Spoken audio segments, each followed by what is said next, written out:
Tingnan mo ang ginawa dito sa Pilipinas, di ba? Nakita nyo yung nangyari sa Venezuela. Hello Frances. Oy, thank you very much. Happy birthday kay Happy birthday kay Sir Carlo dyan sa SMNI. Happy birthday. Oh, nakita nyo yung nangyari sa Venezuela. O yung tama ba? Venezuela ba yon? Yung kinuha ng Amerika yung nila, yung kanilang presidente. Ganun dapat ang gagawin nila kay Pastor Apollo Kibuloy. Extraordinary rendition. Kukunin sana nila si Pastor, dadalhin nila sa kanila. Dahil doon sa mga gawa-gawang kaso. O, magaling, matalino si Pastor. Alam na ni Pastor yung gustong gawin nila. O, mas matalino si Pastor kaysa sa presidente nung sa presidente nung Venezuela ba yun? Nung ito lang nakaraan na kinuha nila from Venezuela. Maling-mali yun eh. Maling-mali yun. Ganun na ganun ang ginawa ng ICC kay Pangulong Duterte. Sobrang mali nun para sa akin. Sobrang mali nun. Kasi may soberanya man yung bansa na yan. Yung bansa na yan ay may sarili namang justice system yan. Gumagana naman yung justice dyan. So bakit ginawa nila yun? Dahil may kaso sa kanila. Di sana nakipagtulungan sila sa Interpol. Diba dumaan sila sa tamang proseso. Kung merong extradition, di sana ginawa nila yun. Napakadelikado nung ginawa ng Amerika na yan. Flexing yan. O ganyan ang gagawin dapat kay Pastor Apollo Kibuloy. Extraordinary rendition. Dapat kukunin siya sa Pilipinas, dadalhin siya sa any black site. At doon siya pahihirapan. Natunogan ni Pastor. Kaya ngayon, nandito siya sa Pilipinas. Di ba? Nandito siya sa Pilipinas, hindi siya nadala sa ibang bansa. Ngayon, dadaan sa normal na proseso. Okay man lang kay Pastor yun na makarating siya sa makarating siya sa Amerika para harapin yung mga kaso doon. Okay man lang yun. Through extradition, hindi sa rendition. Dumaan sila sa tamang proseso. Kailangan nilang i-extradite si Pastor. Matapos lahat ng kaso dito sa Pilipinas, hindi na-extradite siya doon. Then, tingin lahat ng kaso niya doon. Di ba yung mga kaso niya doon, lahat di ba lahat na didismiss na? Yung mga kaso ng mga dati niyang kasamahan doon, nadidismiss na lahat. Di ba? So, ganun lang yun. So, napakadelikado ng ginawa ng US na yan.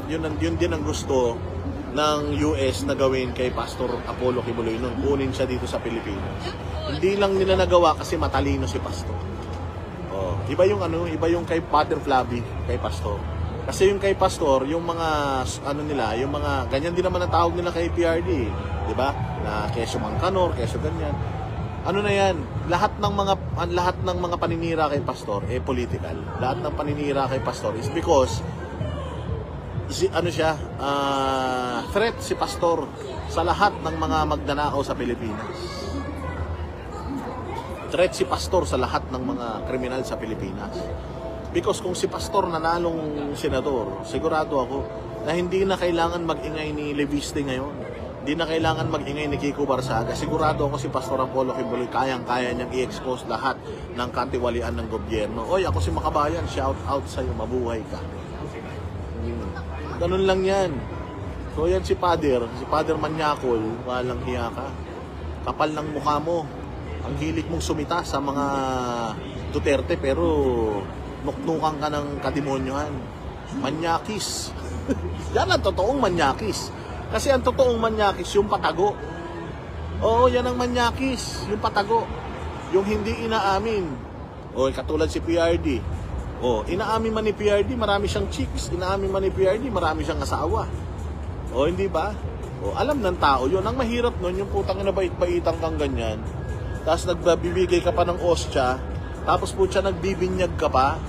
Tapos, nanonood ka ng bold. Patarantaduhan yun, Father. Maling-mali po yun. Madadamay ang lahat ng mga pari sa'yo, pati matitino. Nung nakaraan lang, may nasintensyahan na pare na, di ba? Yung nasintensyahan ng habang buhay na pagkakabilanggo na pare na nanggagahasa yata ng mga minor de edad. Di ba? Ninyo, ang hilig ninyong manita, ang hilig ninyong sumita sa KOJC na keso ganito. Tanong mo, karamihan ng mga sumisita sa KOJC, puro mga Katoliko. Katoliko kami di ba? Dati kami sumisita sa KOJC. Ang hilig manita ng mga Katoliko sa KOJC. Ang hilig manita ng mga Katoliko sa Iglesia ni Cristo. Pero tingnan mo, putang ina, kinukundina ba nila yung pari nilang Manyakis? Di ba? O bakit hindi kayo hindi kayo manawagan sa CBCP na tanggalin na sa pagkapariya pa? Father Flavi, maging aktivista ka na lang. Huwag mo nang gamitin yung abito. Huwag mo nang gamitin yung pedestal ng simbahan. Huwag mo nang gamitin si Jesus. Magano ka na lang, aktivista ka na lang, okay man lang yun. Huwag ka na magpare. O kasi yung nagpapare ka pa, marami ka pang mga kaluluwa na madadamay sa'yo. Imbis na yung kaluluwa gustong maligtas, putyang ina, pag nakinig sa'yo, kumain ng ostya mula sa mga kamay mo. Tapos, pininyagan mo, lahat yung mga kaluluwa ng mga yan, diretso sa impyerno. O bakit? Kasi nga, si Satanas ang nagbibinyag sa kanila. So, napakadelikado niyan. Di ba? Boss Dada, gusto kita makita. Punta ka dito sa putang ina. Gusto mo ako makita? Ako papupunta dyan, Prince. Grabe ka naman. Dito lang ako sa Kabukit Tube. Paikot-ikot lang ako dito. Pauwi na rin tayo ng Pilipinas, kaya pasensya na kayo kasi ganito muna yung vlog natin. Kasi pag uwi ko ng Pilipinas, masiset up ko na ulit yung ating usual na setup. Makakapagbakbakan na tayo at makakapag-topic na tayo ulit ngayon. But for now, ilagay nyo lang dyan kung anong gusto nyo reaksyonan natin, re-reaksyonan natin yan. Di ba? O ito pa, isa si Llamas. Putang ina nito ni Llamas, isang gago rin. Sabi daw niya, may mga nakausap daw siya ng mga ng mga ambassadors ng ibang bansa. Putang ina mo, ba't makakausap ng mga ambassador ng ibang bansa, wala ka naman trabaho. 'Di ba? Boss, dapat ganyan gawin kay BBM. Yung yung ginawa ni hindi naman ako papayag doon. Boss Windel. Although deserve ni Bongbong 'yon, hindi ako papayag doon kasi hindi tayo parang pagpabor lang sa atin. Okay lang sa atin. Halimbawa, si Bongbong naman ang kukunin ng ICC. Pabor tayo. Hindi rin ako pabor doon. Kasi katulad din kay Pangulong Duterte, si Bongbong Marcos dapat managot dito sa bansa natin. Dapat managot si Bongbong dito sa Pilipinas. Sa mga ginawa niyang kahayupan sa mga Pilipino, dapat dito siya sa Pilipinas ikulong. So mas gusto ko yun na dito siya sa Pilipinas. Hindi dapat, kahit si Donald Trump kunin yan o ICC kunin yan, hindi dapat. Mali na ginawa nila kay Pangulong Duterte, mali kung gagawin nila yan kay Bongbong Marcos. Dapat si Bongbong dito makulong sa Pilipinas. Dapat si Bongbong, yung korte sa Pilipinas ang magano sa kanya, either absuelto sa kanya o mag-convict sa kanya. So hindi pwede na porket galit tayo sa kanya, papayag na tayo. Katulad din tayo ng mga Dilawan at saka mga Pulaan. Alam ko naman joke lang yun ni Boss Windel. Joke lang yun. Pero gusto ko lang ipaliwanag sa inyo na hindi ako yung ganong klase ng vlogger na ako, Duterte supporter ako. Ginawa kay Pangulong Duterte ng ICC, galit na galit ako. Tapos biglang bumaliktad. Si Bongbong naman ngayon ang gustong hulihin ng ICC. Papayag ba ako? Siyempre hindi din. Kasi si Bongbong Marcos ay isang Pilipino, bagamat siya ay traidor, tanga at bobo, siya ay isang Pilipino. So kailangan dito siya sa Pilipinas makasuhan, kailangan dito siya sa Pilipinas malitis, kailangan dito siya sa Pilipinas masentensyahan, bitay man yan o kulong. Dapat dito sa Pilipinas because yung justice system natin dito is working, sabi nga ni Makabayan. Yes, the Philippine justice system is working. Hindi natin kailangan ng mga foreigner. Hindi natin kailangan ng ICC, hindi natin kailangan si Donald Trump para umandar ang bayan nating Pilipinas. Tayo, napakayaman talaga natin. Kami ang boses ng masa, hindi natatakot. Katotohanan lang, di kami nalulunod.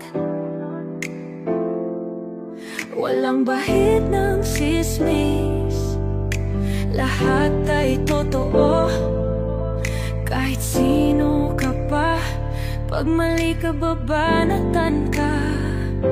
Walang pinipili kulay, wala kaming kinikilingan. Basta para sa bayan, kami lalaban. Pagtama palakpakan, pag mali banatan. Di matitinag, di matatakot. Para sa bayan, tuloy ang sigaw. Sa harap ng kamera, walang halong takot. Mga baluktot, lahat kayo'y tutumba. Ang hustisya at totoo, yun lang ang mahalaga. Kahit sinong harang, di kami matitinag. Walang pinipiling kulay,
Wala